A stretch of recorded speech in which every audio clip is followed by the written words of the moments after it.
kelas 2A ingin menjawab serta menjelaskan tugas 1 matematika diskrit. Nah, yang pertama, ubahlah proposisi-proposisi berikut ke dalam ekspresi logika dalam notasi simbolik.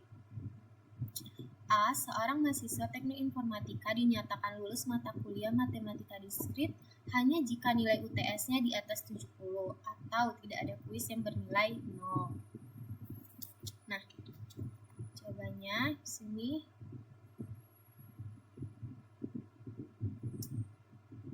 Kita misalkan P mahasiswa lulus mata kuliah matematika diskrit. Q nilai UTS di atas 70. R ada kuis yang bernilai 0. Jadi kalimatnya seorang mahasiswa dinyatakan lulus itu P hanya jika nilai UTS-nya di atas 70 itu Q, atau tidak ada kuis yang bernilai 0 itu negasi R. Maka dapat disimpulkan bahwa notasinya adalah jika P maka Q atau negasi R.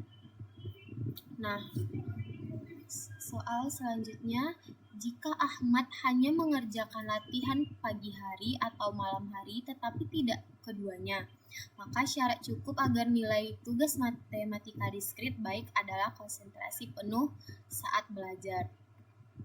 Nah, di sini kita misalkan lagi. P. Ahmad mengerjakan latihan pagi hari. Q. Ahmad mengerjakan latihan malam hari. R. Konsentrasi penuh saat belajar. S. Nilai tugas matematika diskrit baik. Nah, dalam logika syarat cukup R untuk S ini berarti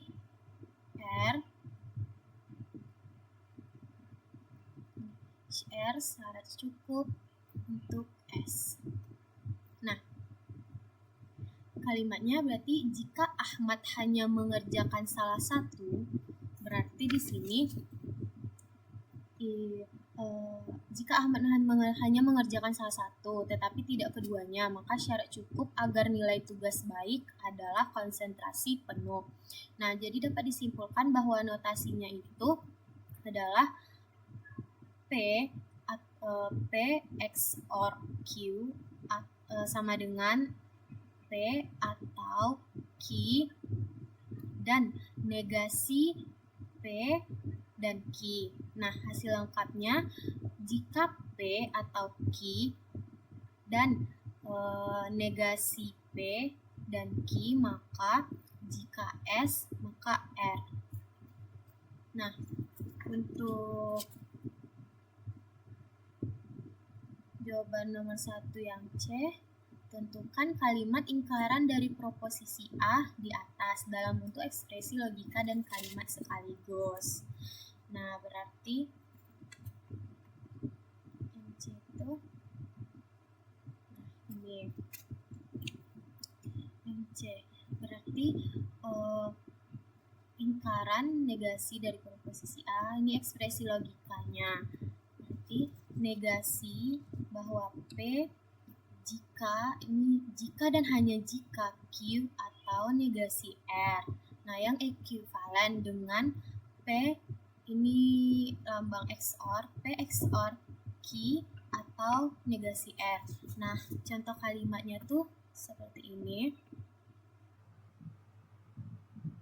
Nah, kita buat kalimatnya di sini aja.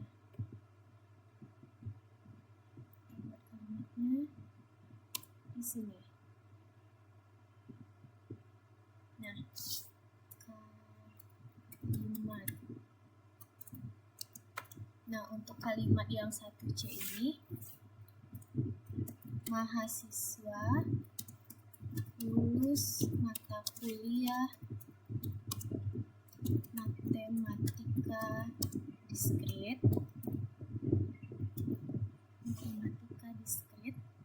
dan hanya jika tidak benar bahwa nilai UTS di atas 70 atau tidak ada kuis yang bernilai 0.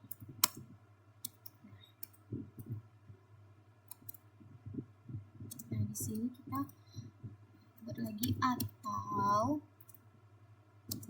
mahasiswa lulus.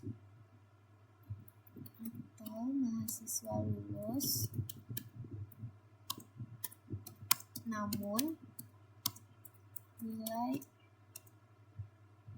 UTS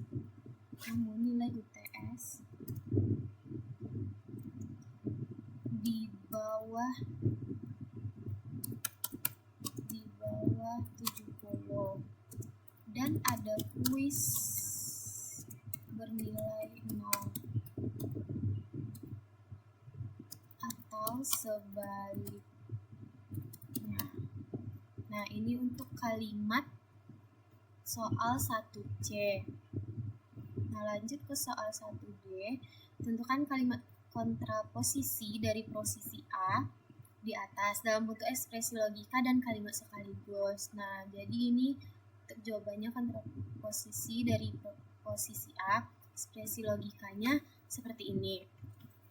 Nah, jika negasi Q atau negasi R, maka negasi P, atau jika negasi Q dan R, maka negasi P.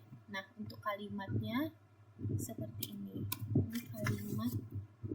Ini kalimat 1C. Nah, ini kalimat 1D.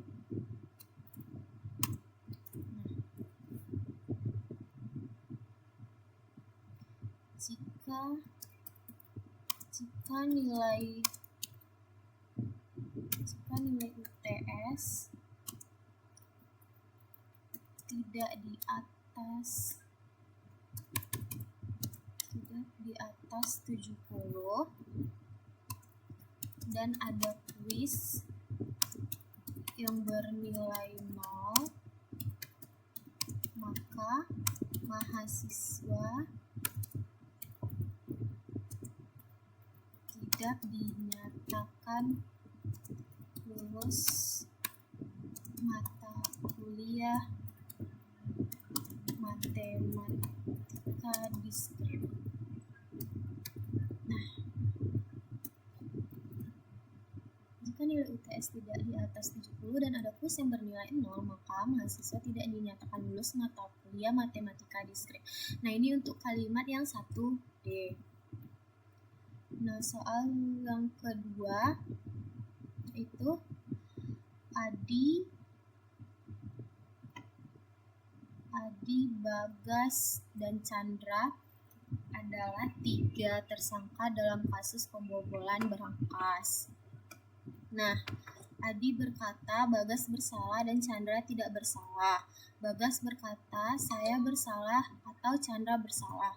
Chandra berkata Adi tidak bersalah dan Bagas bersalah. Diketahui bahwa tes poligraf menunjukkan Adi berbohong, sedangkan Bagas dan Chandra berkata benar. Nah, pertanyaannya tentukan siapa saja yang bersalah.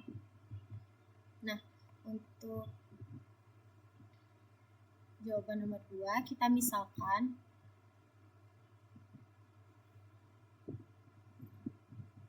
di sini kita misalkan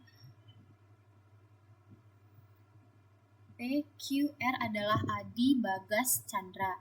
Nah, diketahui Adi berbohong, Bagas dan Chandra berkata benar. Jadi pernyataan mereka Adi, Q, dan negasi R. Bagas, Q atau R, Chandra negasi P dan Q.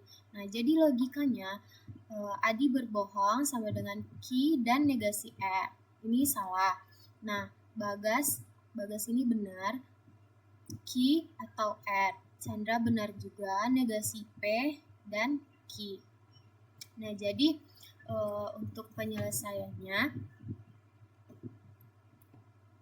di sini kita buat. Nah, jadi di sini jika negasi, nah di sini kita mulai dari Chandra negasi P. Jadi negasi P ini bernilai true. Jadi kalau P sama dengan false. Jadi Adi tidak bersalah. Nah, untuk yang Q ini bernilai true, berarti Bagas bersalah. Nah, jadi langkah keduanya kita cek Bagas. Nah, Bagas Q atau R itu true, ini benar. Nah, langkah ketiga kita cek Adi, harus false karena dia berbohong, karena Adi berbohong. Q dan negasi R harus false. Nah, karena Q ini true, jadi karena true jadi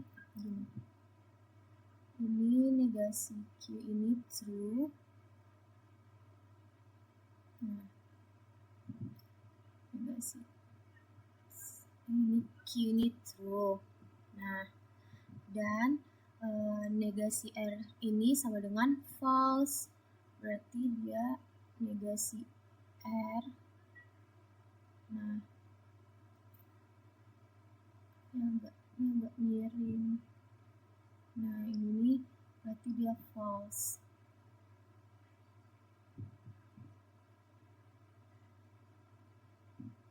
Nah, sini false.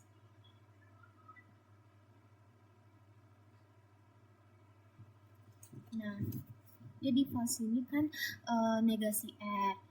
Jadi kalau R aja berarti dia true. Nah, jadi Chandra juga dia bersalah. Nah, jadi kesimpulan akhirnya P ini Adi, dia bersalah. Q ini Bagas, berarti dia benar. R ini Chandra, dia benar. Nah, jadi yang bersalah adalah Bagas dan Chandra. Nah, selanjutnya itu untuk jawaban nomor 2. Pertanyaan nomor 3, jelaskan tentang argumen dan sebagai contohnya selesaikan soal berikut ini. Nah, buktikan bahwa argumen P. Nah, kita contohkan ini ada argumen merupakan benar atau sahih, gunakan tabel kebenaran untuk membuktikannya. Jadi kita menggunakan tabel kebenaran. Nah, tadi saya membuat tabel kebenaran. Nah, di sini ada tabel kebenaran. Nah, jadi di sini saya mau menjelaskan sedikit tentang tabel kebenaran ini. Mengapa hasilnya ini tabel kebenarannya ini benar tautologi, karena implikasi akhirnya benar semua. Tautologi itu semuanya true, bernilai true. Di sini implikasinya true. Nah, jadi kolom terakhir ini kan semuanya true, berarti tidak ada kondisi di mana premis benar, tetapi kesimpulan salah. Maka argumennya tautologi. Nah, jadi jadi secara intuitif jika P ini benar, jika P ini true, dan P jika S, maka S-nya pasti selalu benar. Nah, jika Q ini benar dan P maka R-nya juga, dan P maka R-nya pasti R-nya juga pasti selalu benar. Nah, jadi S dan R-nya pasti benar. Nah, ini menunjukkan bahwa tabel kebenaran konsisten dengan logika deduktif dasar atau modus ponens ganda. Nah, sekian penjelasan dari saya. Saya akhiri dengan Assalamualaikum warahmatullahi wabarakatuh.